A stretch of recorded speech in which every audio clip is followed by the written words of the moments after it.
레위기 말씀 우리의 죄를 제거하고 그리고 성결한 삶을 살아라. 그것이 25장까지 일단락을 짓고 이제 26, 27장은 그 말씀에 대해서 내가 순종하겠느냐 불순종하겠는가, 내가 언약 백성으로 살 것을 촉구하는 그런 말씀인 것입니다. 1절, 2절에서는 하나님의 그 뜻이 비춰지고 있어요. 하나님께서 원하시는 것은 우리가 우상 숭배하지 않기를 원합니다. 그리고 우리가 안식일을 지키고, 그러니까 그분의 뜻을 따르라는 것이죠. 그리고 성소를 경배하라. 하나님의 그런 임재를 사모하라는 것입니다. 하나님께서는 자신의 원하심을 우물쭈물하고 그냥 가만히 알아서 너희들이 알아서 해라 이러는 게 아니고, 하나님께서는 자신의 원하심을 분명히 말씀하고 있습니다. 즉 하나님과 동행하라 이거예요. 안 하면 어떡합니까 우리가? 하나님과 동행 안 하면 어떻게 되나요? 이분은 독재자신가요? 그러니까 너들 동행을 자기 말에 잘 순종하고 너희 멋대로 살면 안 된다, 자신이 원하니까. 그런 것이 아니고, 만약에 우리가 하나님 말씀 순종하지 않는다면, 우상을 우리가 만들고 또 하나님을 떠나 있으면 어떻게 될까요? 하나님께는 무슨 손해가 있습니까? 하나님께는 손해 없어요. 우리가 뭐 하나님을 대항하고 멋대로 산다고 하나님의 무슨 그런 명예가, 또 하나님의 자존심이 상하나, 그런 건 아니에요. 하나님께서 사실은 우리를 사랑하시기 때문에 우리가 우상을 경배하게 되고, 그럼 결국 우리는 악한 영에 시달린다는 거예요. 이 땅에는 악의 영이 있습니다, 여러분. 없다고 믿으면 안 돼요. 악의 영이 있기 때문에 우리가 하나님을 제대로 경외하지 않으면 결국 악의 영에게 우리가 붙잡힌 바 되는 거예요. 그래서 우리가 그렇게 되면 삶의 방향을 잃게 되는 거, 딱 한 번 사는 건데 그냥 세월 보내는 거예요. 어둠에 의해서 그냥 질질 끌려다니는 겁니다. 본인은 지금 자기가 꽤 자기 뜻대로 사는 것 같지만, 그러나 조금만 옆에서 보면은 그것은 어둠에 끌려다니는 거예요. 삶이 파괴되게 되는 것입니다. 진정으로 원래 나다움을 잃어버리게 되는 거예요. 자유라고 얘기하지만 그것은 무너진 자유라고 볼 수 있어요. 안 되는 거예요, 그거는. 그러니까 이게 이 말씀이 26장 1절 2절이 하나님이 독재자가 돼서 너희들 나만 경외하라, 그렇게 여러분 읽으시면 안 돼요. 이 말 속에는 잘 들여다보면 제발 좀 비참한 삶을 살지 마라. 너희가 누군데 이렇게 비참한 삶을 사느냐, 그러지 마라. 이 부모가 자식에게 너 그러면 안 된다, 그렇게 타일르는 바로 그러한 우리가 음성을 들을 수 있어야 됩니다. 우리 이전에 다 해봤지 않습니까? 주님 모를 때 어둠에서 우리가 얼마나 많이 방황했습니까? 바로 그거예요. 그렇게 살지 말라. 그리고 이제 하나님께서는 결국 동행을 원하시죠. 하나님과 함께 가기를 원하는 거예요. 그거 그냥 우리말로 하면 뭡니까 이게? 하나님과 동행하기를 원한다는 건 뭐예요? 오늘날 기도생활 좀 매일 중에 기도생활이 있어야 된다는 거예요. 성도는 기도생활이 있어야 되고, 또 콰이타임이 있어야 되고, 말씀을 상고함이 있어야 되고, 또 우리 주중에 이런 예배가 있어야 되고, 그리고 우리가 하나님 말씀에 순종한 결과는 남을 돌보게 돼 있죠. 우리가 순종하는 자들은 남을 돌보는 걸로 이제 연결되는 것입니다. 그리고 이제 하나님께서 저들에게 만약에 순종하면 어떻게 하실 것인가, 그 축복하시는 모습이 3절부터 13절까지. 자, 벌써부터 좀 졸려온 사람들이 있어요. 이거는 어떻게 이제 새해가 됐지 않습니까, 이번에? 새해가 됐으면 이제 좀 고쳐야 될 때 아니에요? 그 옆 사람들이 깨워주세요. 졸려온 사람, 그 옆 사람이 깨워주세요. 그래서 제가 이번에 아나톨레 수련회 갔더니 그런 얘기 하던데, 졸려온 자는 책임이 없다, 그러나 그 옆 사람에게 책임이 있다. 왜 가만 놔두냐, 좋은데. 옆 사람들이 저만 볼 것이 아니고 가끔 성경 보면서 옆에도 한번 보세요. 자는 졸지 않도록. 그렇게 새해니까 이제 우리가 또 새해 축복을 하시겠는데 3절부터 13절까지 보면, 너희가 하나님의 규례와 계명을 준행하면 내가 너희들에게 풍년을 주겠다는 거죠. 비를 시후에 주므로, 시후라는 것은 이제 계절에 맞게 주므로 땅은 그 산물을 내고 밭의 수목은 열매를 맺으라. 너희 타작은 포도 딸 때까지 미치며, 타작이 포도 딸 때까지 된다는 거예요. 그러니까 풍작이라 타작이 오래된, 타작이 보통 3월부터 하는데 포도 딸 때가 보통 7월이에요. 그러니까 3월부터 타작해서 몇 개월 동안 타작한다. 그만큼 풍년이라는 것이죠. 또 포도 따는 것은 파종할 때까지. 포도 따는 것이 7월인데 파종은 10월에 한단 말이죠. 이스라엘에. 그 따는 것을 계속 따는 거예요. 예. 그러니까 포도 생산이 그만큼 풍성하다는 것이죠. 예. 그래서 너희가 이렇게 많은 것들을 이제 얻게 된다. 그런 너희들은 이 사람이 이렇게 아무리 배불러도 말이죠. 평화를 아무리 이렇게 잘 먹어도 불안한 가운데 아프나 걱정하고 근심하면 그건 참된 축복이 아니죠. 하나님께서 평화 주시겠다는 거예요. 평화. 너희 두려움을 없앨 것이고 사나운 짐승을 그 땅에 제할 것이고. 우리는 지금 이 도시를 생각하면 안 됩니다. 요즘 뭐 우리가 사나운 짐승을 제해주겠다 해봐야 우리가 뭐 고맙다 생각할 사람 없잖아요. 있어야지 뭐. 그렇죠? 그래 여러분 만약에 어떤 그 시골길 같은 데 가서 막 아주 하다못해 개라도 말이죠. 그 아주 싸나운 개들 한번 풀려있는 개를 만나보세요. 두렵죠. 근데 이제 그 당시에는 맹수들이 있고 그러할 걸 생각하면 그러한 짐승으로부터 그 땅에서 너희 제할 것이요. 칼이 너희 땅에 두루 행하지 않을 것이고. 그러니까 대적이 전쟁이 없다는 것이죠. 전쟁이 없다는 게 얼마나 복입니까? 전쟁은 지옥이에요. 저 예전에 어떤 군인을 만나봤는데 정말 전쟁은 그건 지옥이다 이거죠. 전쟁을 경험한 세대인데 지옥이다. 그건 지옥이라 안 된다는 거예요. 이 전쟁을 제하겠다 이거예요.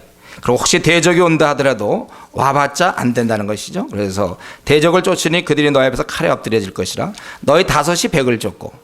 이런 장면을 생각해 본 적 있습니까? 5이 100을 쫓고 5명인데 100명을 쫓을 수 있어요. 또 100이 10,000을 쫓으니 100명과 10,000명의 싸움인데 100이 10,000명을 물리죠. 가끔 조폭 영화 같은 데 보면은 혼자서 막 여러 명 물리치는 거 있죠. 네, 그런 걸 좀 여러분들이 영화를 보더라도 항상 그 성경과 어떻게 연결이 되는가 이런 생각을 하셔야 돼. 그런 거 나오고 조폭 보면 혼자 막 다 쓰러뜨리고 그러잖아요. 그런 식으로 하겠다. 저것들 안 된다는 것이죠. 네. 그뿐만 아니라 그렇게 머무르지 않냐고 계속해서 더 번성시키겠다. 9절 10절 하나님께서 이스라엘을 권고하겠다. 그래서 백성이 창대하고 또 번성할 것이다. 그리고 곡식은 계속 넘쳐서 10절에 보니까 어때요? 오래 두었던 묵은 곡식을 먹다가 새 곡식을 인하여 묵은 곡식을 치우게 될 것이다. 그러니까 먹다가 이제 떨어져서 새 곡식을 기다리는데 보릿고개처럼 말이죠. 기다리는데 그게 아니고 아직도 많이 남았는데 새 곡식이 또 오는 거야. 그러니까 어떻게 주체를 못해? 그 정도의 축복이라는 거예요.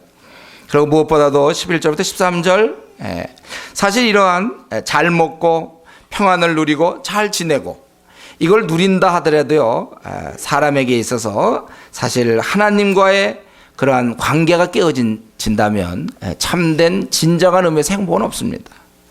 여러분 돈 많은 부자들이 한번 만나서 물어보세요. 정말 그 사람들이 행복하다고. 이제 돈 많이 벌었기 때문에 자기는 만족하다고 그런 줄 아십니까? 오히려 돈에 대한 더 욕심이 생기고 또 때때로 그들은 정말 삶이 허무하고.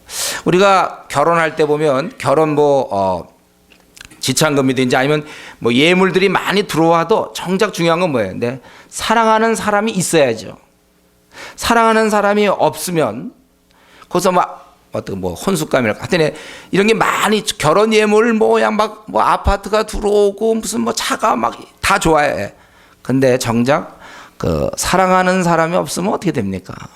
결혼해 보신 분들 어떨 것 같아요? 다 오는데 이제 신부 측으로부터 신랑 측이 어쨌든 왔어요.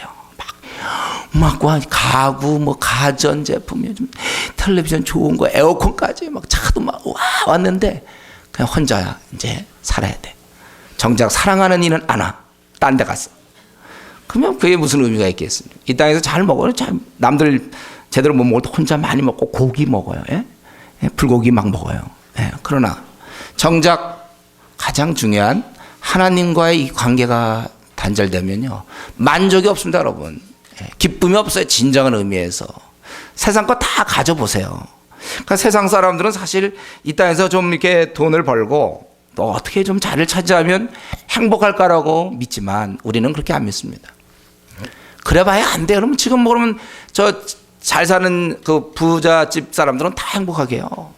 돈 있어도 가정에 싸움도 생기고 만족이 없고 허무하고. 우리 여기서 중요한 것은 하나님이 이러한 축복뿐만 아니라 하나님이 함께 하시겠다. 너희 중에 장막을 세우시며 이스라엘을 싫어하지 않니. 이것은 이제 부정적 의미가 아니라 적극적 의미로 너희를 좋아한다 그 뜻이에요. 하나님은 하나님 되시고 이스라엘은 하나님 나라의 백성이 된다. 그리고 내가 너희를 13절에 보면 이제 바로 자유케 한 바로 그런 분이다. 자유케 하신 그분께서 계속 우리를 자유케 하실 것입니다. 하나님께 순종함으로 우리는 풍년과 평화와 번성, 이것을 함께 또 번성과 또 하나님의 함께함을 맛보게 된다는 거예요. 이것은 뭡니까? 하나님께서 이런 것이 우리에게 필요함을 다 알고 계신다는 거예요. 이것이 우리 인생에 사실 필요한 거 아닙니까? 먹고 살아야죠. 그럼 뭐 가난하게 밤낮 굶어야 됩니까? 또 평안해야죠. 두려움 가운데 떨면 되겠습니까? 우리 이러한 모든 것, 이것은 다 원래 하나님께서 관장하시는 거예요. 재물도 하나님께서 관장하시는 것이고, 명예도 그렇고 평안도 그렇고 기쁨도 그렇습니다. 하나님이 다 갖고 계신 거예요. 이 사실을 잊지 마세요, 여러분들. 모든 재물과 모든 평안함, 이런 비를 주고 안 주고 이거는 다 하나님께서 결정하시고 하나님께서 갖고 계시는 것입니다. 저를 좀 쳐다보세요, 여러분. 중요한 얘기인데, 여러분, 이 축복의 비결은 아주 간단해요. 아주 가까운 데 있는데 그분께 순종하면 되는 거예요. 이거예요. 자꾸 본인이 오히려 더 큰 행복을 얻고자, 만족을 얻고자 이리저리 헤맬 것이 아니고 아주 단순하게 하나님께 나아가십시오. 혼자 그렇게 힘들어하지 마세요.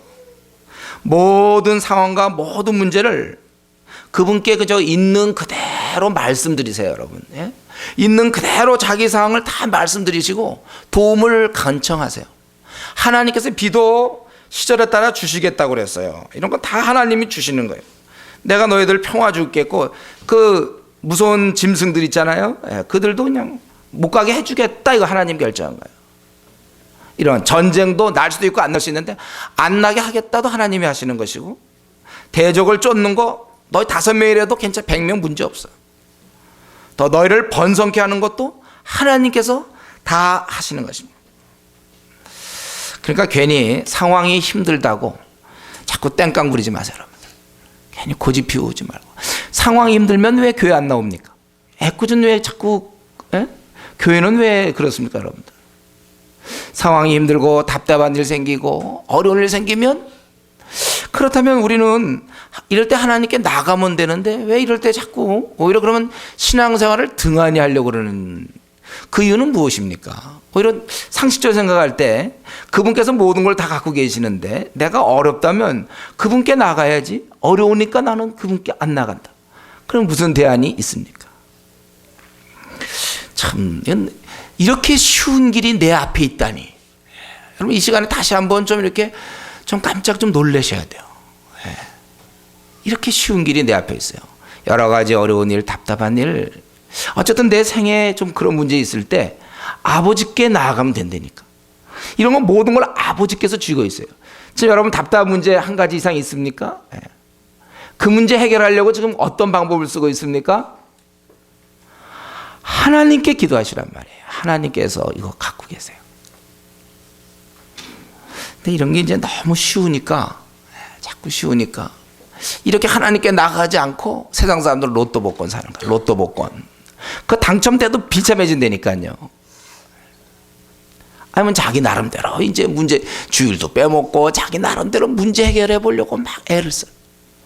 그럼 안 돼요. 이건 모든 걸 갖고 계신 분은 다시 한번 말씀드리지만 하나님께 있습니다. 자기가 이런 것을 마음에 원하면 여러분 기도하세요. 원래 성경의 약속이지 않습니까? 믿음대로 된다고 그랬어요. 그러니까 애당초 요거는 안 될 거라고 믿어요. 자기가 요건 안 될 거고 한 요 정도는 될 거다. 그래서 안 될 거 같은 건 아예 기도도 안 해. 그 잘하는 겁니까? 다시 한번 생각해. 맑은 정신에. 자기가 아예 딱 계산해. 요거는 안 될 거, 요거는 요 정도는 될 것 같아. 그럼 그거 기도해. 안 될 것 같은 건 안 해.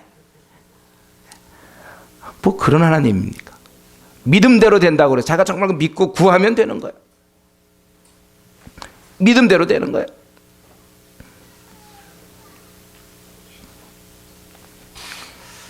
믿음대로 된다. 그거. 제가 우리 선교사님을 한번 뵀는데, 그분이 우리 그때 우리 제가 2년 전, 3년 전에 제가 중국을 방문한 적이 있어요. 리더들과 함께. 예, 그때 어떻게 4박 5일 기간 동안에 그 많은 곳을 갔는지 하나라도 삐끗하면 도저히 안 되는데 지금 생각해도 어떻게 그렇게 했는지 기도를 정말 많이 한 것 같아요. 가서 우리 할 거 다 했거든요. 제약교회 다 보고 전도 집회하는 것까지 봤으니까. 뭐 어떻게 그 시간에 그게 다 이루어졌는지 한만 생각해도 지금도 그 기적 같아. 그리고 작년에 또 우리 120명 성도가 중국 들어간 것도 그게 어떻게 됐겠냐. 정말 그 믿음대로 되는 거예요. 우리가 앞으로 꿈이 있습니다. 우리는 앞으로 수십만 명의 일꾼을 키워서 세계와 더불어 한판하자. 이게 안 될 일이라고 생각하십니까, 여러분들? 우리가 기도하면서 하나님이 다 쥐고 있는 거예요. 하나님이 그 천막에서 천막 그 바람에 날아갈까 봐 천막 붙잡고 있던 우리 조용기 목사님, 그냥 하나님께 이 천막 날아갈까 봐 했던 그에게 여의도에 어마어마한 교회를 주시고 또 거기 수많은 성도가 거기서 거듭나고 그렇게 한 거 아닙니까? 믿음대로 되는 거. 하나님께서 다 갖고 계세요. 여러분의 지금 답답한 문제, 요건 안 될 거다. 절망하지 마세요.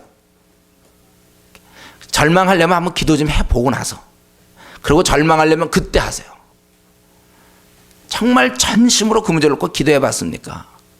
그러니까 늘 보면 간증거리 보면요, 항상 어떤 사람은 그래서 금식하며 뭐 아침마다 하루 한 끼씩 금식했든지 어쨌든, 아니면 뭐 해서 금식해서 뭐 20일째 되던 날 20일 작정했는데 20일째 되던 날 응답 받았습니다. 그러면 이제 기껏하는 건 이제 자기도 그런 문제 있는데 자기는 그 기도 안 해놓고 그 기도해서 응답 받았다면 이제 그때 앉아서 할렐루야 이제 같이 동조하고 있어요. 왜 그럼 밤낮 들어야 됩니까? 자기가 경험하면 안 됩니까? 그렇게 밥을 안 먹으면 좀 그냥 아까운가요, 여러분들? 금식을 한다든가, 열흘간 이 문제를 작정 기도를 한다든가, 아직도 죽으면 죽자 이러고서 한번 여러분도 응답 받아보세요. 보통 그럼 이상하게 그 작정한 날쯤 돼서 이제 응답이 오는 것 같아요. 우리 그렇게 좀 하시면 하는 거. 시도를 해보세요. 시도. 애당초 시도가 없으니까 뭐 나올 것도 없지요. 그러니까 이제 다른 사람 간증 듣고 이제 할렐루야 하는 건 쉬워요. 우리가 할렐루야.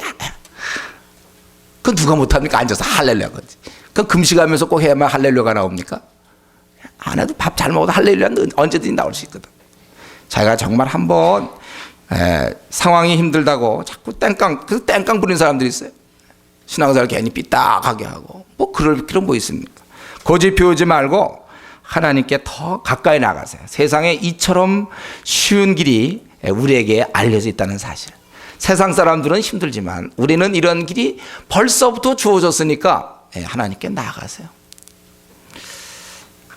저는 이런 말씀 이렇게 보면서 하나님께서는 우리에게 사실 이렇게 안 하셔도 되거든요. 뭐 이렇게 해줄 필요 뭐 있습니까? 우리가 이렇게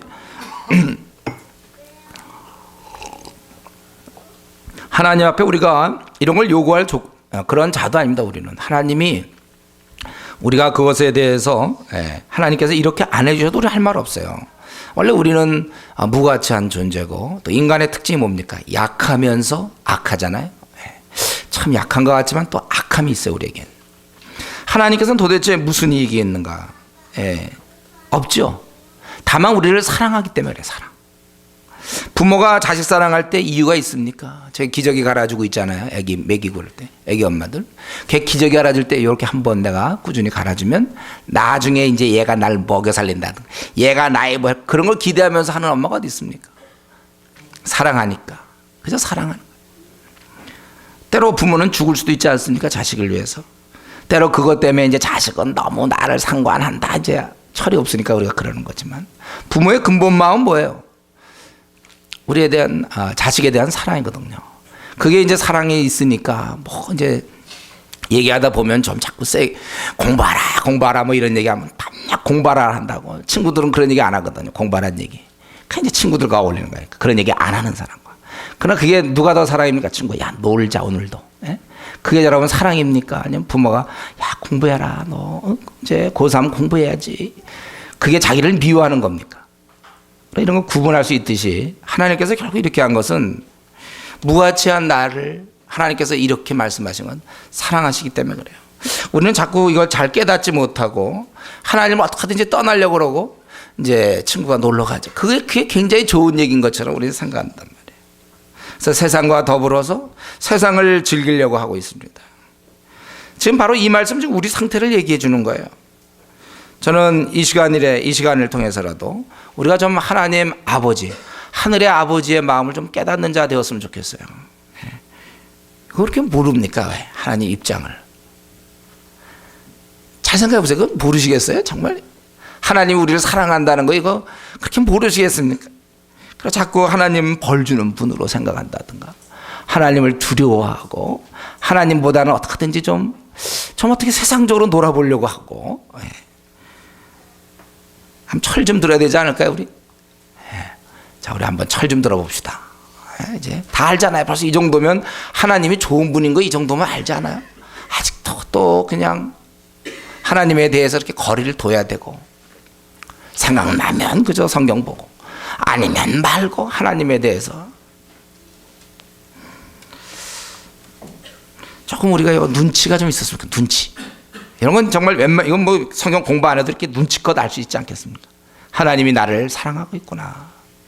나를 미워하는 게 아니에요. 사랑하고 있어요. 그 정도는 이제 눈치껏 때려잡는단 말이잖아요. 알아야지 이런 얘기할 때. 이거 지금 뭡니까? 이거 지금 뭐 타작은 포도 딸 때까지 미치고 포도 따는 것을 파종할 때, 이런 자꾸 막 축복해 주시겠다. 그러니까 너희들 제대로 살아야 된다. 이거 왜냐하면 악한 자로부터 우리를 보호하시려는 하나님의 사랑이라면. 이제 14절부터 39절까지는 오히려 이런 축복보다 사실은 이 징계, 형벌이 더 많이 나오죠. 이게 우리를 위해서 경계하는 거야. 이러니 너희들 가지 마라. 이걸 가지고 하나님 막 벌 주는 하나님 이렇게 생각하면 안 되고, 이러지 마라, 그런 뜻이죠. 그래서 보면은 너희가 만약에 청종치 아니할 때, 규례를 멸시할 때, 법도를 너희가 싫어할 때, 또 계약을 파기하고 모든 계명을 준행치 아니하고 언약을 배반한다면, 그렇다면 16절, 이제 내가 징계하겠는데, 첫 번째는 병이에요. 병이 아주 우리 가장 보편적인 징계 방법입니다. 하나님께서 병, 폐병과 열병으로 눈이 어둡고 생명이 쇠약한다. 제일 먼저는 병이고, 그 다음에 너희들을 내가 그 열매를 너희들이 먹지 못하게 하겠다. 너희의 파종이 16절에 너희의 파종은 헛되리니 너희의 대적이 그것을 먹을 것입니다. 내가 너희를 치리니 너희가 너희 대적에 패할 것이요 너희를 미워하는 자가 너희를 다스릴 것이며 너희를 쫓는 자가 없어 도망하리라. 그러니까 열매를 먹지도 못하고 대적이 먹고 전쟁에서 패하며 원수 앞에서 도망가는 것. 자신은 병들었고 그리고 모든 것들이 다 안 되고 도망가고 평화가 없어요. 식량이 없습니다. 번영은커녕 이제 도망가게 되었다는 거예요. 그럼 이렇게 되면 말을 좀 들으면 좋은데 인간이요 말 안 듣습니다. 이거는 우리가 그 바로를 통해서 잘 알 수 있어요. 절대 말 안 들어요. 바로가. 그 바로가 들을 거라고 생각하는 건 오산입니다. 그러니까 바로가 다 당했잖아요. 10가지. 그중에 뭐 하나 이렇게 좀 그냥 넘어간 거 있나요? 골고루 다 당하고 망하게 돼도 끝까지 안 됐잖아요. 나중에 10번째 당하고 나서 또 후회하여 또 쫓아가다 다 죽지 않습니까? 그게 인간은 절대로 안 돌아온다는 거예요. 이렇게 되어도 저들이 청종치 아니할 때는 7배나 더 징치하겠다. 그래서 그 18절에 너희가 그렇게 되어도 내게 청종치 아니하면 너희 죄를 인하여 내가 너희를 7배나 더 징치하지. 또 21절에 너희가 나를 거스려 내게 청종치 않을진대 내가 너희 죄대로 너에게 7배나 더 재앙을 내릴 것이라. 또 거기 23절 이런 일을 당하여도 너희가 내게 돌아오지 아니하고 나를 대항할진대. 곧 24절 곧 나도 너희에게 대항하여 너희 죄를 인하여 너희를 칠 때 더 7배나 더 칠지라. 27절에 너희가 이같이 될지라 내게 청종치 아니하고 내게 대항할진대 내가 진노로 너에게 대항하되 너희 죄를 인하여 7배나 더 징책할지라. 또 거기 계속해서 이렇게 7배나 더하겠다 무려 4번 이렇게 나오죠. 그러니까 너희가 이제 병이 들고 대적에게 와서 너희가 쫓겨다니고 평안이 없다 그러면 돌아와야 되는데도 안 돌아온다면 그러면 내가 이렇게 하겠다. 그래도 안 돌아오면 또 이렇게 하겠다. 또 안 하면 또 하겠다. 안 하면 또 하겠다. 인간의 죄성을 알고 계신 우리 하나님께서 그렇게 하십니다. 그래서 첫 번째가 뭡니까? 18절 20절 보면 땅이 전혀 산물을 내지 않는다고 그랬어요. 여러분 우리가 비 안 오는 거 생각해 보세요. 하늘이 철이고 땅이 노시면 거기서 무슨 땅 전체가 노수로 되어 있다고 생각해 보세요. 노. 거기서 어떻게 무슨 작물이 자랄 수 있습니까? 땅이 노신데 노덩어리. 노에다가 뭘 심죠? 노새에다가 뭘 심으면 잘 자랄까요? 여러분 한번 생각해 보세요. 이 시간에 약간 생각해 보세요. 노시다. 땅이 노시면 뭘 심을까요? 무슨 씨를 뿌리면 거기 들어가서 이렇게 자랄까요? 안 자라요. 하늘이 철이라면 철로 된 하늘 생각해 보세요. 철. 아주 금속으로 철로 단단하게 된 하늘. 거기서 뭐가 있겠어요? 철. 철덩어리와 놋덩어리 사이에서 우리가 뭐 하겠습니까? 우리가 무슨 금속 인간입니까? 그 안에서 우리가 어떻게 하겠어요? 전혀 산물을 내지 않는 걸 이렇게 표현하는 거예요. 그래서 거기 보면 19절에 교만을 꺾고 너희가 그렇게 교만하게 나갈 때 너희 하늘로 철과 같게 하며 너희 땅으로 녹과 같게 하리니 너희 수가 헛될지라 땅은 그 산물을 내지 아니하고 땅에 나무는 그 열매를 맺지 아니하리라.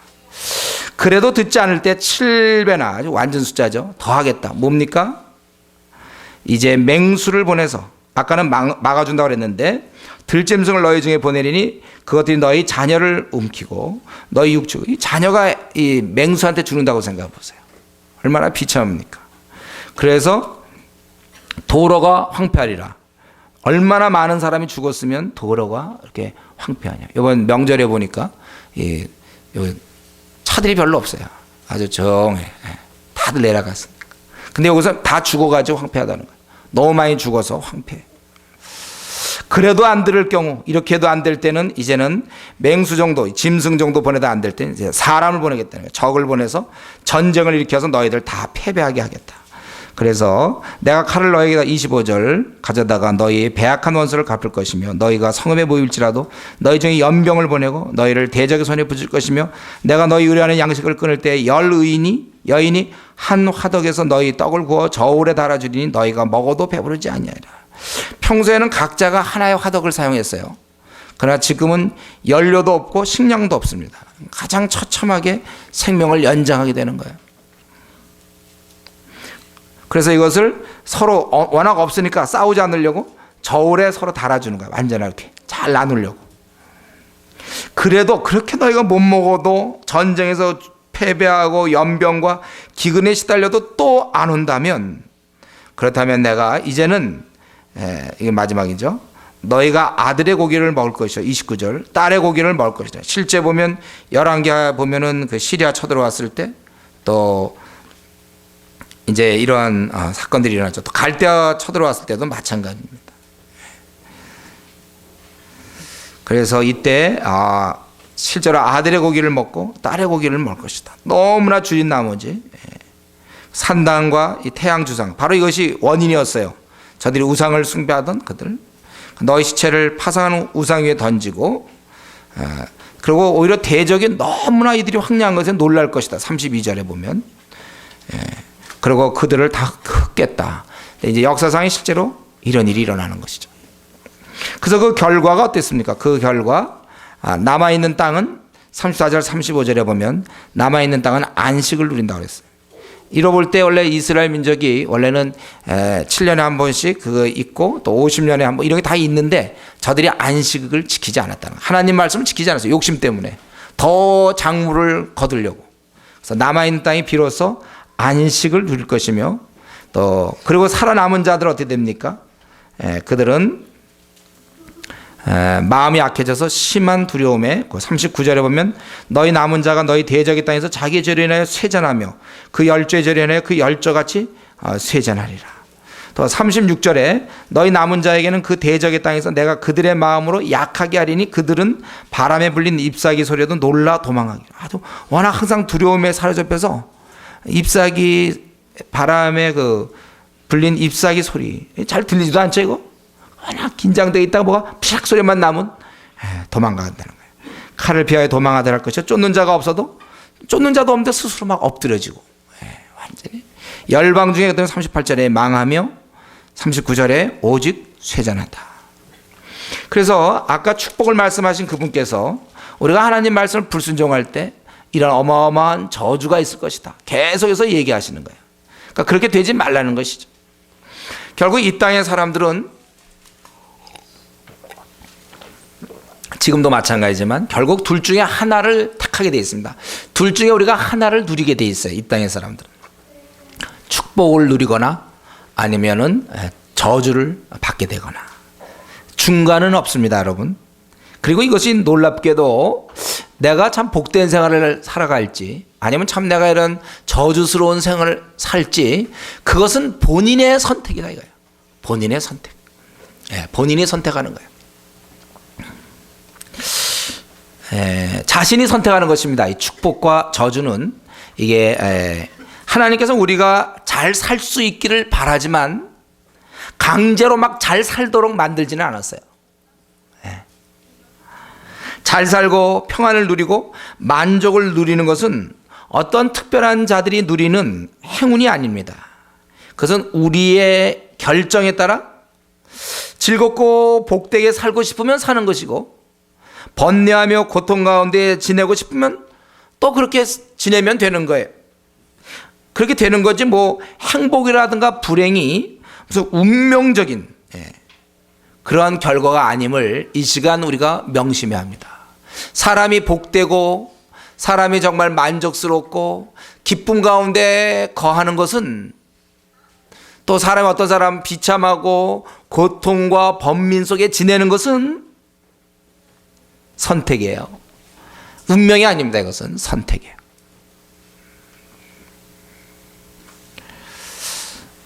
네, 한번 따라하겠습니다.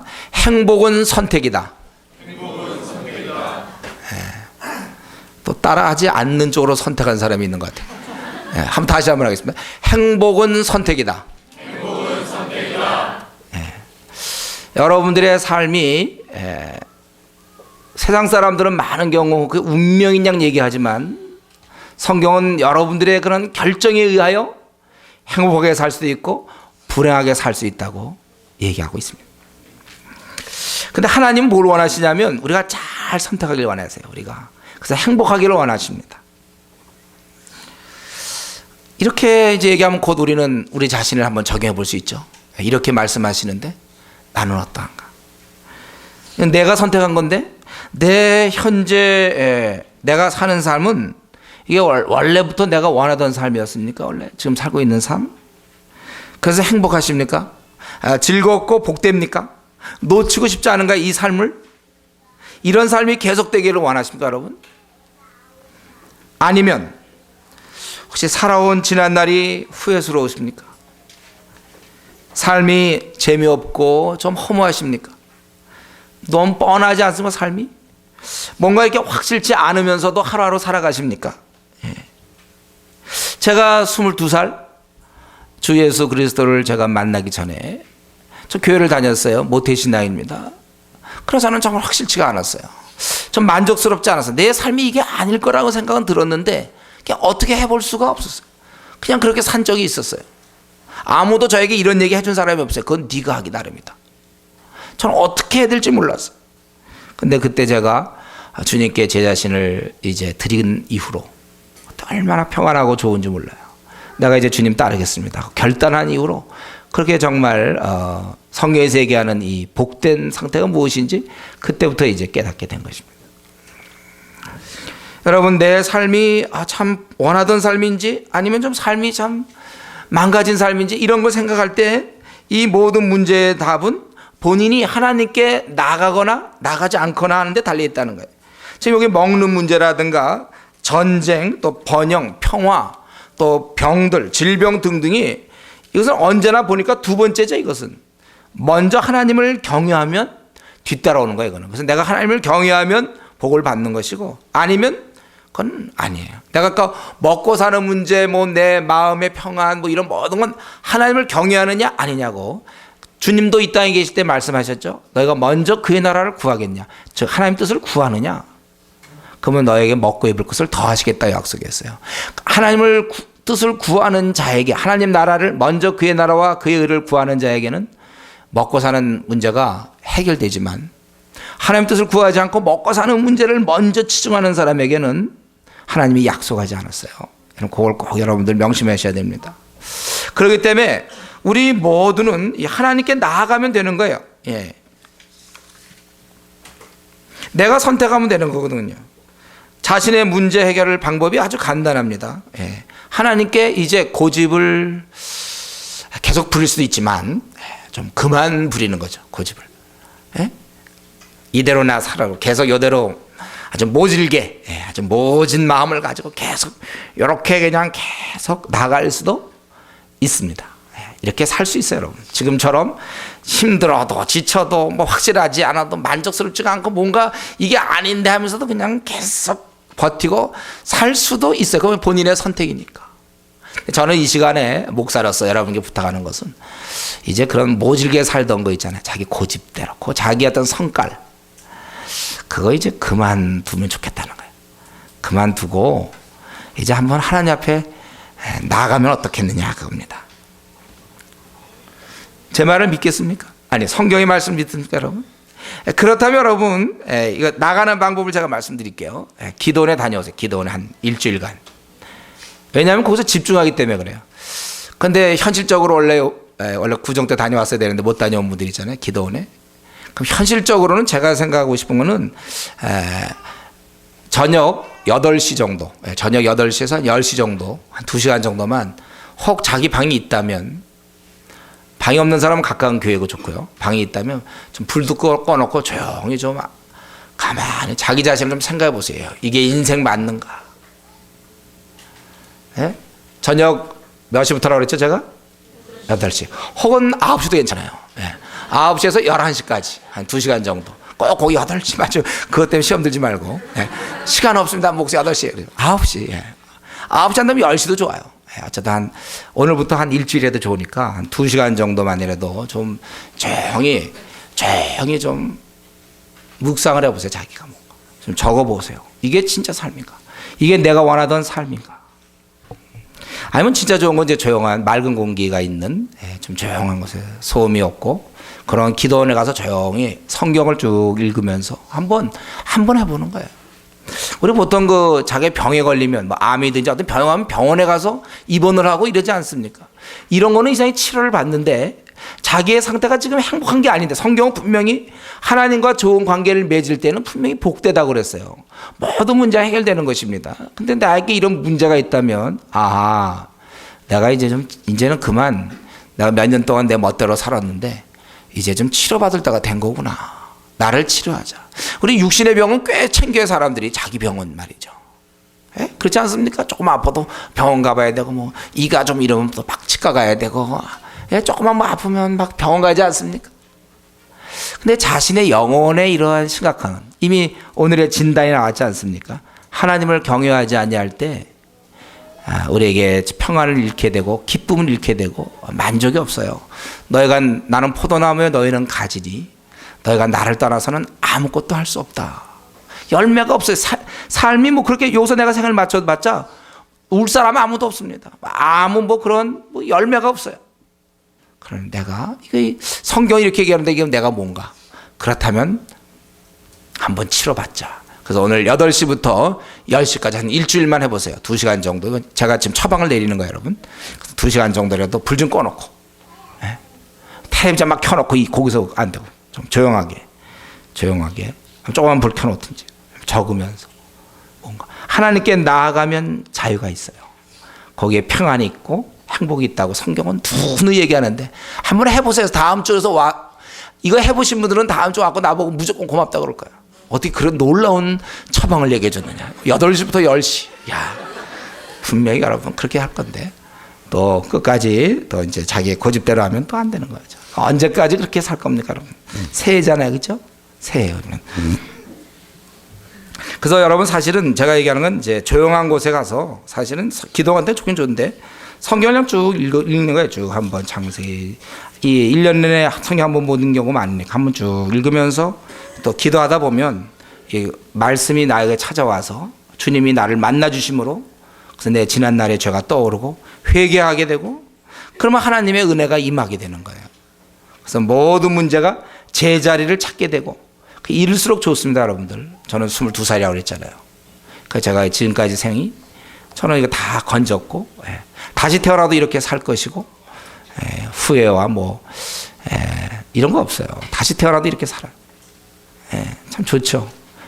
빠를수록 좋은 거니까 오늘이라도 8시 여러분들이 그런 시간을 좀 가져보세요. 이거는 본인이 결단하는 것이지 아무도 해줄 수 없어요. 본인이 결단하는 거예요. 제가 그런 분 봤는데 몸이 안 좋은데 의사 선생님이 아무리 말이죠, 의사분이 당신 담배 피면 안 된다 하더라도 소용없어요. 본인이 피겠다는데. 그럼 뭐 어떡합니까? 본인이 피겠다는데. 좋은 방법 얘기해 보세요. 본인이 피겠다는데. 그럼 뭐 막을 이거 제발 뭐 예를 들면 간 같은데 이거 안 좋으니까 좀 피지 마세요. 그것도 뭐 그냥 듣고 자가 본인이 핀다는데 어떡합니까? 할 수 없어요. 하나님이 아무리 그래 보셔도 본인이 뭐 그냥 지옥 가겠다는데 이 땅에서 좀 비참하게 살겠다는데 뭐 어떡합니까? 근데 그렇게 하지 말라는 것이죠. 그렇게 하지 말고 한번 이것은 본인이 결단할 문제예요. 그리고 이제 하나님, 이 자비로운 하나님께서는 사실은 인생이 이런 걸 너무 잘 알고 계시고 그 40절에서 마지막 50절까지는 결국은 이제 이런 가운데서 우리가 만약에 잘못된 길을 갈 경우 그럼 어떻게 할 것이야? 그럼 그걸로 끝인가? 한 번밖에 없는 삶인데 내가 잘못 살았을 경우 그걸로 끝나는 건가? 그럼 하나님의 징계를 받고 끝나는가? 하나님은 아니다. 또 하나를 또 준비하셨는데 그게 뭐냐면 그러면 네가 이제 40절 이제 그들이 자기 죄와 그 열조의 죄와 및 그들이 나를 거스리는 허물을 자복하고 또 자기들이 나를 대항하였으므로 나도 그들을 대항하여 그 대적의 땅으로 끌려갔음을 깨닫고 그 할례 받지 아니한 마음이 낮아져서 그 죄악의 형벌을 순히 받으면 내가 야곱과 맺은 내 언약과 이삭과 맺은 내 언약을 생각하며 아브라함과 맺은 내 언약을 생각하고 그 땅을 권고하리라. 그들이 나의 법도를 싫어하며 나의 규례를 멸시하였으므로 그 땅을 떠나서 사람이 없을 때 땅이 황폐하여 안식을 누릴 것이요 그들은 자기 죄악으로 형벌을 순히 받으리라. 그런즉 그들이 대적의 땅에 거할 때 내가 실어버리지 아니하며 미워하지 아니하며 아주 멸하지 아니하여 나의 그들과 세운 언약을 폐하지 아니하리니 나는 여호와 그들의 하나님이 됨이라. 내가 그들의 하나님이 되기 위하여 열방의 목전에 애굽에서 인도해낸 그들의 열조와 맺은 언약을 그들을 위하여 기억하리라. 나는 여호와니라. 이삭은 여호와께서 시내산에서 자기와 이스라엘 자손 사이에 모세로 세우신 규례와 법도와 율법이니라. 여기 보니까 이제 우리가 이렇게 얘기해도 또 인간이 잘못된 선택을 할 수 있어서 그래서 곤고한 중에 있을 때 그러나 그래도 또 살 길을 주시는 건데 한 번 너희가 그렇게 잘못됐다 하더라도 그래서 완전히 망가졌다 하더라도 너희가 자기의 죄 열죄의 죄 하나님을 거스르는 허물을 그들이 깨닫고 자복한다면 그리고 그들이 마음이 낮아져서 정말 그 형벌에 대해서 순위 받는다면은 그렇다면 내가 회복시키겠다. 42절부터 46절까지. 그러니까 먼저 조건은 인간 쪽이 먼저입니다. 이번도 40절 41절도 인간 쪽에서 용서를 구하면 하나님이 회복시키겠다는 거예요. 내가 그들을 미워하지 아니하고 내 언약을 기억하여서 내가 그들을 회복시키고 그들을 권고하겠다. 그것입니다. 이거는 지금까지 잘못된 삶을 살았던 사람들에게 주시는 마지막 기회라고 볼 수 있어요. 내 생이 다 망가졌다는 생각이 들을 때, 이제 끝이 이르렀다고 정말 내 생에 대해서 포기하고 싶을 때, 이대로 그냥 간다. 이런 생각이 들 때, 바로 그런 아주 절망적 상황 속에서 하나님께 나아간다면 거기에 또 길이 생긴다는 거예요. 이게 참 아주 귀한 사실이죠.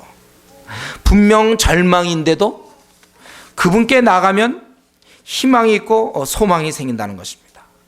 우리 이스라엘 백성이 애굽에서 절망적이지 않았습니까? 400년 동안 노예가 되었고 그들은 군인도 없고 아무것도 없기 때문에 계속 그대로 갈 수밖에 없어요. 거기다가 이제 남자애들은 계속 죽어가니까 이제 점점 수는 줄어들 것이고 절망적인 상태였지만 저들이 하나님께 탄식하고 기도할 때 하나님께서는 그들에게 출애굽, 하나님께서 그들에게 희망을 주시는 거예요. 여러분, 하나님은 희망의 하나님입니다. 내 생을 돌아볼 때 좀 불만족스러운 사람이 있습니까? 5년만 젊었으면 내가 한 10년만 젊었으면 참 좋을 뻔했다. 내가 그때 내가 좀 언제 내가 좀 다시 한번 살았으면. 그런 생각하지 마세요, 여러분들. 10년만 적고 20년만 적고 그런 생각하지 마세요. 지금이에요, 지금. 지금 기회가 얼마든지 주어지는 거예요. 하나님, 우리 삼손 같은 경우 어떻습니까? 삼손. 그가 사사로서 하나님 주신 그 엄청난 힘을 잘못 쌓았지만은 그러나 그가 마지막 순간 하나님 앞에 정말 그것을 회개했겠죠. 그 하나님께 간구했겠죠. 다시 하나님이 힘 주셔서 그 마지막에 사사의 사명 감당하고 끝났습니다. 여러분, 우리가 도저히 끝났다고 생각하더라도 하나님께는 길이 있어요. 나는 끝났는데 더 이상 나는 이제 할 수가 없습니다. 하나님께는 길이 있어요. 애당초 우리 구원도 그러지 않았습니까? 내 힘으로는 구원받지 못할 때 예수님이 해주셨어요, 우리 구원을. 이제 마찬가지예요. 우리도 절망적이고 내가 정말 무슨 서울역 같은 데 노숙자의 생활을 하고, 아니면 내가 저 카지노에서 돈을 다 잃고 이제 집에도 못 들어가는 그런 사람이라 할지라도, 그래도 그 사람에게도 아직 희망이 있는데 세상 사람들은 거기서 끝을 내죠. 그냥 될 대로 되라 하고 술 먹고 그냥 살아. 하나님께는 길이 있습니다. 아무리 망가진 생이라 할지라도 이젠 끝났다, 저 사람 진짜 끝났네, 길이 있어요. 그래도 우리 하나님은 언제나 우리의 행복과 우리의 구원, 그걸 원하시지 징계를 시키고 막 멸망시키고 막 자녀 고기 막 먹으라고 그런 분이 아니에요. 하나님의 원하심이 이런 게 아니라는 거예요. 하나님의 징계하신 이유가 자신들이 하나님을 대항했기 때문이라는 사실을 깨닫는 게 중요합니다. 물론 구약에는 전쟁이라든가 곡식이 없다든가 이렇게 현실적으로 외형적으로 나타나고, 신약에는 그거 아니고 마음의 평안을 잃게 되는 거죠. 하나님을 떠난 자들은 마음의 평안이 없고 지난날의 삶을 계산하면 열매가 없다고 그랬어요. 신약의 차이는 그거예요. 구약과 신약. 구약에는 이렇게 실제로 보이는 것, 또 전쟁 이런 걸로 징계를 하면, 신약 시대 때는 기쁨이 없죠. 만족이 없는 거예요. 사는 게 이렇게 좀 싫어요, 그냥. 그리고 두려움이 있고 평안이 없습니다. 우리가 신약 시대 때 제대로 신앙생활 하면은 돈이 없든 외모가 없고 뭐가 다 없어도 평안이 있고 기쁨이 있는 거잖아요. 그리고 만족이 있고 열매가 있고 주님 만날 것을 기대하게 되고 칭찬을 기대하고, 이게 제대로 믿는 사람들의 모습이에요. 어쨌든 우리가 지금도 마찬가지, 지금도 우리가 하나님을 떠났을 때 우리는 고통 가운데 있게 되는 것입니다. 우리 중요한 것은 하나님이 이렇게 우리를 괴롭히려는 것이 하나님의 목적이 아니라는 것. 이렇게 나를 괴롭게 하시고 나를 징계하신 이유가 바로 우리가 하나님을 떠났기 때문에, 하나님을 대항했기 때문에 깨닫는 것이 중요하다는 것이 중요한 거예요. 많은 경우 어떻습니까? 많은 경우에 어떻게 해요? 잘못은 자기가 해놓고, 그리고 이제 어려움이 닥치면 원망은 하나님께 아주 편하게 돼 있어요. 그러니까 잘못은 자기가 하고 그 책임은 하나님께 있고. 지금 세상에 많은, 아마 우리들 중에도 그럴 수 있어요. 이런 상황에 대해서 가만 따져보면 자기가 잘못, 그때 자기가 그렇게 생각을 바꾸면 되는 건데, 그때 자기가 이렇게 범사에 감사하면 되는 건데, 괜히 불만을 갖고 괜히 그러다가 괜히 삐치고 이래요. 자기가 잘못해서 자기가 게으르고 매일 술 먹다가, 그래서 위가 어떻게 빵꾸나고 자기가 빵꾸내 놓고는 하나님이 이럴 수가 있습니까 하는데, 그 술이 그런 거예요. 술이. 자기가 하나님이 그런 게 아니고. 그러니까 잘못은 자기가 하고 원망은 하나님께 하는 게 아주 우리 익숙해요. 자녀들이 그렇지 않습니까? 부모님에 대해서 자기가 안 해놓고서는 너무 부모 탓하고, 자기가 고3 때 그렇게 놀아놓고서는 나중에 또 어쩌고, 아니면 또 좋은 선생한테 과외 안 시켰다든가, 집이 굉장히 어려운데 이제 이런 거 원망한다든가, 그런 게 이제 우리의 모습이에요. 자기의 그 고통스러운 그 삶이, 그 허무한 그 삶이 자기가 선택한 결과라는 것을 인정하는 것, 이게 참 아주 고난도 기술입니다. 이건 프로예요, 프로. 그걸 인정을 안 해요, 사람이. 하나님을 멀리하고 자기 멋대로 살아왔던 것에 열매임을 아는 자가 얼마나 될까요? 그래서 내가 이게 이렇게 고통스러운 삶을 살아, 이 만족이 없는, 기쁨이 없는 삶을 산 것이 내가 하나님을 멀리하고 그냥 내 고집대로 살았던 삶의 결과구나, 그 열매구나, 이것을 깨닫는 것부터가 아주 은혜예요. 이걸 깨닫는 것부터 시작입니다. 근데 지금까지 많은 경우를 보면요, 이런 깨달음이 이상하게도 별로 없어요. 사람들에게 원망이 많지. 참 이게 안타까운, 왜 이렇게 깨달음이 없는지 몰라요. 깨닫고 돌아오면 될 텐데 안 하는 거예요. 제가 이번 절기에 이제 구정 명절에 제가 제 어릴 때 친구를 만났습니다. 암에 걸려서 이제 몇 개월 의사들은 아마 그렇게 얘기하는 것 같은데, 이제 어떻게든지 현대의학이 많이 발달돼서 조금씩 이렇게 생명을 연장하는지 모르겠는데 어릴 때 친구를 만났는데 이제 암에 걸려서 이제 뭐 직장도 다 그만두고 암에 걸려서 이제 또 이제 죽어가는 것이죠. 그런 친구를 만난. 근데 이제 그 친구 하는 얘기가 참 부끄럽대. 자기가 참 부끄럽대. 내가 이제 자기가 초등학교 때까지 하나님을 교회를 다니고 그러다가 중학교 때부터 이제 신앙생활 안 하고 지금까지 안 한 거예요. 꽤 오래 안 했죠. 그러다가 지금 이제 주님께 다시 돌아오게 됐는데 참 자기가 부끄럽대. 뭐 아무것도 안 해놓고 그다음 이제 돈만 벌었고 그다음에 늘 술만 먹었죠. 뭐. 우선 근데 저는 그때 그렇게 얘기했어요. 아유, 그래도 난 참 좋다. 네가 이제라도 깨달은 것만 해도. 어떤 사람은 그럴 때 오히려 더 하나님을 원망할 수가 있거든요. 하나님을 대항할 수 있는데 이 친구가 자기가 눈물을 흘리며 회개하고 기도하고 요즘 생활이 그거예요. 회개하고 기도하고 계속. 제가 그 로마서 테이블을 갖다 줬는데 그거 듣고 복음을 잘 깨달았으면 좋겠다. 내가 그렇게 얘기했는데 그래서 참 그래도 감사해. 난 그 모습을 보면서 그래도 소망이 있더라고요. 저가 하나님께 간구하기 때문에 혹시 회복될 수도 있고 하나님이 은혜를 베푸셔서 회복 안 되면 또 어떻습니까? 천국에서 회복될 텐데 이 땅에서 회복 안 되면 그 나라에서 회복될 것이고 그 나라를 얻었기 때문에 그리고 이런 걸 깨달으면 늦게라도 사실 내가 이거 참 잘못한 거다 이렇게 깨닫고 돌아왔다는 게 너무나 감사한 거예요. 정말 우리는 이때 거스른 허물을 자복하는 거 이게 참 진실로 하나님께 한번 입을 열어보는 거 이거 참 100만 불짜리입니다. 아무나 하는 거 아니에요. 참, 이게 참 쉬운 것 같지만 안 돼. 왜냐하면 자기의 교만을 떨쳐버려야 되니까. 이거 참 실제 여러분 입장을 바꿔놓고 자기가 하나님을 이렇게 멀리하다가 딱 돌아오려고 해보세요. 얼마나 생소한 일입니까? 얼마나 이거 어려운 일이겠어요. 자기를 그동안 버티고 있던 교만이 손상을 당하게 되거든요. 이 교만은 자기와 연결되어 있거든요. 직접. 내 교만함과 나의 도도함이 손상을 받는다? 안 해요. 사람은 자존심이 있거든. 내가 또 소위 자존심 뭐 요즘 자기 성 붙여갖고 뭐 자존심 박인데 왜 그러냐 뭐 이런 식으로 이거 안 된단 말이에요. 그러니까 안 해요. 절대 고백 안 합니다. 누가 합니까 그거. 내 자존심이 상처를 받는데 그럼 내가 지금까지 지내온 건 뭐예요? 버티고 지내는 거. 그걸 내가 굴복하려니까 어려운 거예요 이거. 그러나 그렇게 하는 게 가장 복된 순간. 바로 이러면서 다윗이 훌륭한 점이 그거예요. 그가 물론 범죄하기 전에도 훌륭했지만 범죄한 이후에 아주 훌륭한 모습이 있었어요. 그는 왕이었고 얼마든지 그럴 수 있었지만 자기의 양심 깊은 것을 건드린 그 선지자 나단 선지자에 대해서 그 얘기를 들었을 때 자기가 잘못했다고 고백하지 않습니다. 이거는 이게 다윗의 범인들은 할 수 없어요. 이렇게 하는 사람 없어요. 왕인데 자기가 그리고 그 일을 벌린 지가 얼마 안 되기 때문에 그럴 수도 있다 좀 막 자기 나름대로 합리화를 시켜야 죄를 짓지 합리화가 안 된 채 왜 우리가 죄를 짓습니까? 우리가 자기를 합리화시키지 않은 채 어떻게 교회를 안 나올 수가 있습니까? 우리가 자기를 합리화시키지 않은 채 어떻게 신앙생활을 적당히 할 수 있습니까? 합리화를 다 시켜놨거든요. 다윗도 머리가 잘 돌아가고 시 짓는 거 보세요. 그냥 머리가 잘 만들어놨는데 그거 틀렸다고 딱 지적하면 이게 자보양 사울한테 본 것도 있는데 그래도 잡아서 죄겨 이럴 수 있는데 잘못했다고 딱 그러는 거야.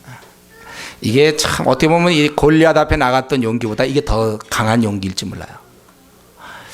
여러분 우리가 하려면 이런 거 하셔야 됩니다. 남들 하는 거 하지 말고 이게 진짜로 이게 지혜로운 거고 교만과 자기의 자존심을 상하는 거 이건 보통 사람이 다 이건 안 하는 거예요. 내 자존심 상하면서까지 진리를 바른 길을 가는 사람들 주위에 없어요.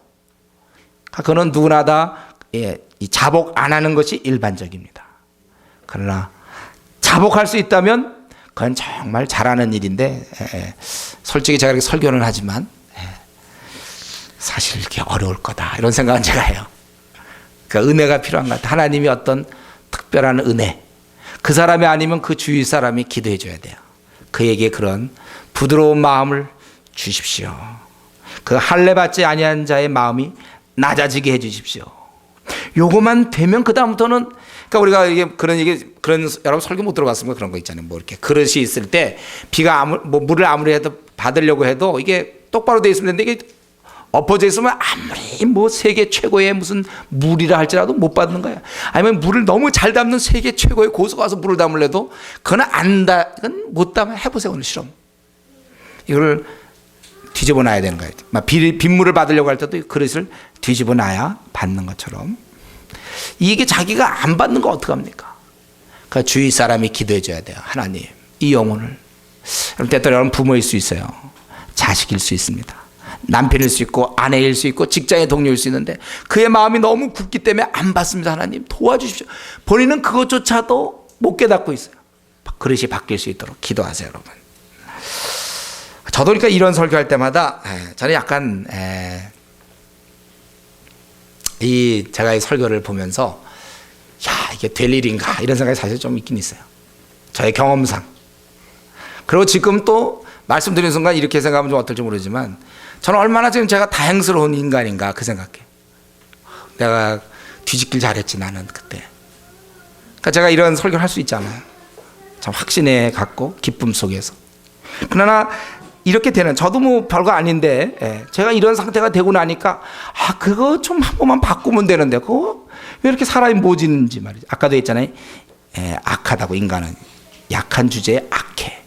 그래서 힘도 없으면서 이게 참 어려운 일이다 이런 생각하는데 그러나 만약에 바꿀 수만 있다면 참 좋은 거예요. 여러분 이 베드로가 말이죠. 예수님 부인하고서 마음 편했을 것 같습니까 여러분들?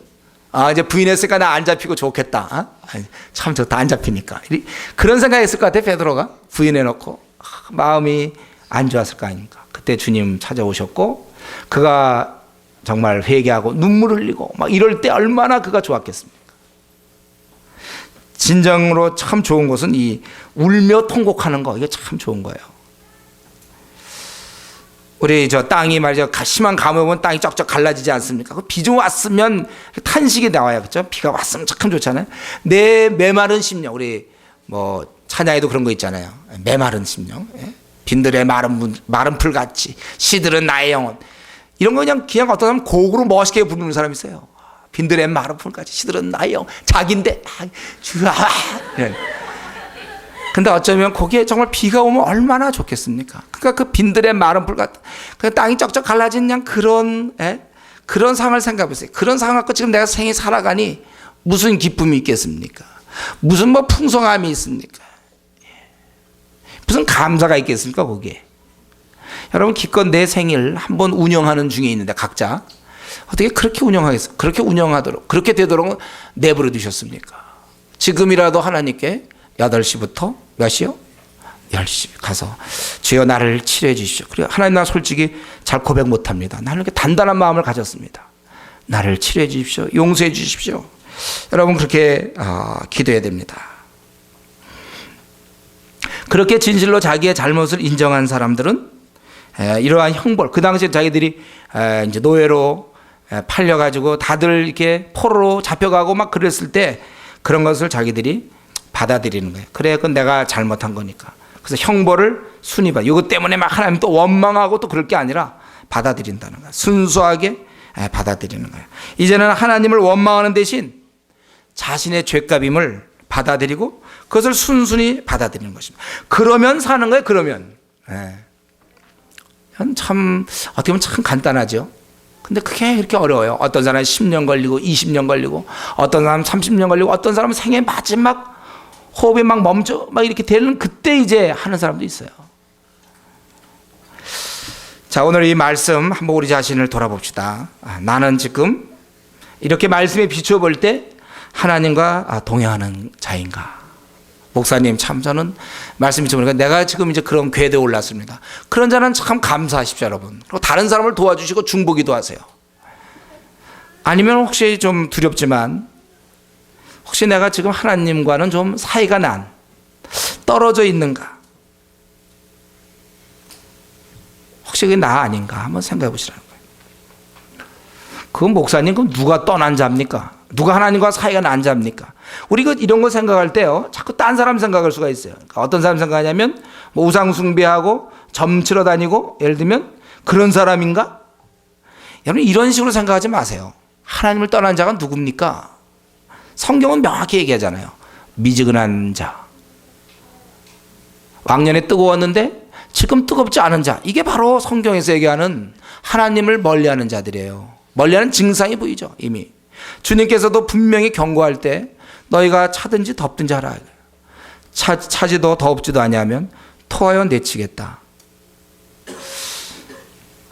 마음이 주께 완전히 안 가 있기 때문에 또 세상을 향해 가고 있는 거예요. 근데 우리가 머릿속에 이런 공식이 있습니다. 잘 보세요. 우리 머릿속에 어떤 생각이냐면 신자와 미지근한 신자가 한편이고 세상 사람들, 이런 식으로. 예? 그러니까 자기 미지근한 신자이기 때문에 그래도 열심히 있는 신자와 미지근한 신자 같은 편, 약간. 예? 근데 성경의 기준은 그렇지 않죠? 열심히 있는 신자와 그 다음에 세상인, 그 다음에 미지근한 신자. 미지근한 신자는 저쪽으로 가 있어요. 토하여 내치겠다고 했던 그 신자. 근데 우리는 언제부터인지 이 미지근한 신자가 한국교회에 많이 늘어났습니다. 그러니까 딴 사람 봐도 뭐 그냥 비슷해. 뭐 기도생활 안 해도 뭐 집사 되더라고 보니까, 가만 보니까. 성경도 보고 뭐 열심히 안 보고 전도 안 해도 교인으로 인정돼. 자기가 참 알거든, 자기가 지금 열심을 내지 않는다는 거를. 그래도 괜찮아. 그러니까 자기도 항상 신자 편에 있어, 신자 편. 소그룹에도 들어가, 신자편이. 그러나 이 시간에 여러분 아셔야 되는데, 미지근한 신자는 똑같은 증상입니다. 여러분, 미지근한 신자의 경우 기쁨 없어요. 열매도 없고. 그래서 이게 하나님께서 벌써 다르다는 걸 알 수 있죠. 만족 없습니다. 비전 없어요. 세상에 욕심이 있죠. 야망이 있지 하늘로부터는 비전은 없어요. 본인이 알아요, 그거는. 그 세상 사람과 마찬가지입니다. 그렇기 때문에 이 미지근한 신자의 경우 본인이 판단하세요. 빨리 오셔야 돼요. 아까도 얘기했지만 병에 걸리면 빨리 병원 가서 치료받아야지. 암에 걸린 사람들 보면 병원 안 가는 사람 없더라고요. 천천히 가야지. 이제 암에 걸렸거든, 나 한번 이겨내보든지 아니면 이제 한번 때가 되면 내가 한번 고치러 가자.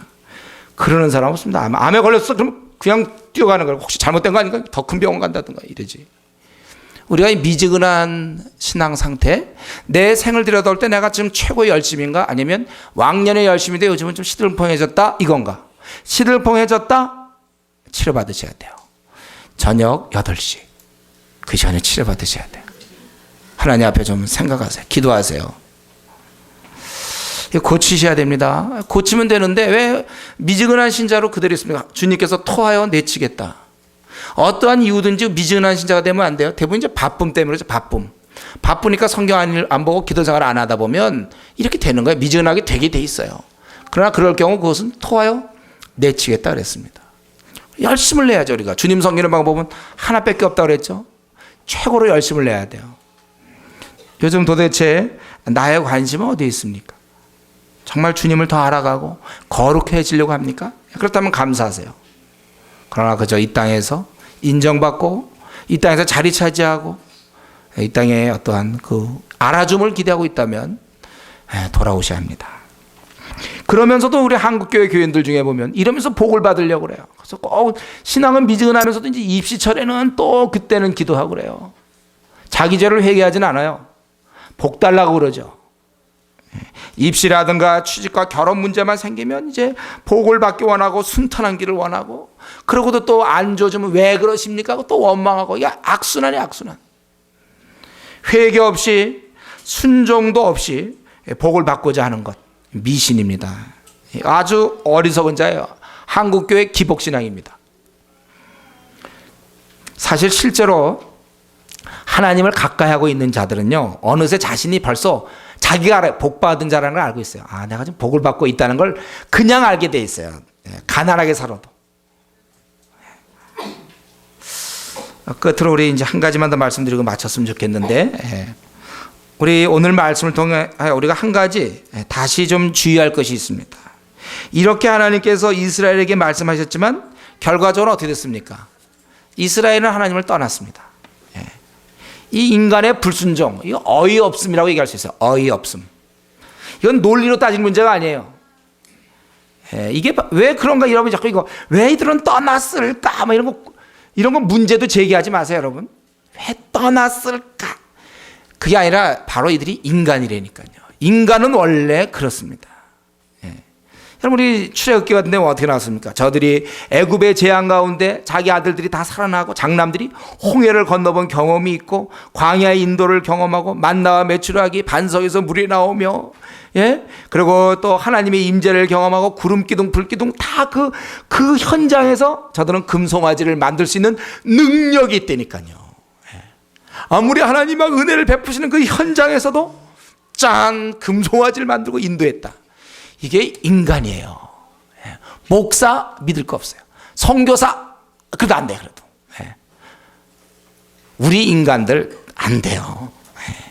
그러니까 우리가 사실 여기서 기억할 것은 날마다 성령님의 이끄심을 받지 않는다면 어느새 우리는 벌써 하나님을 떠나가고 있어요. 떠날 채비를 하고 있어요.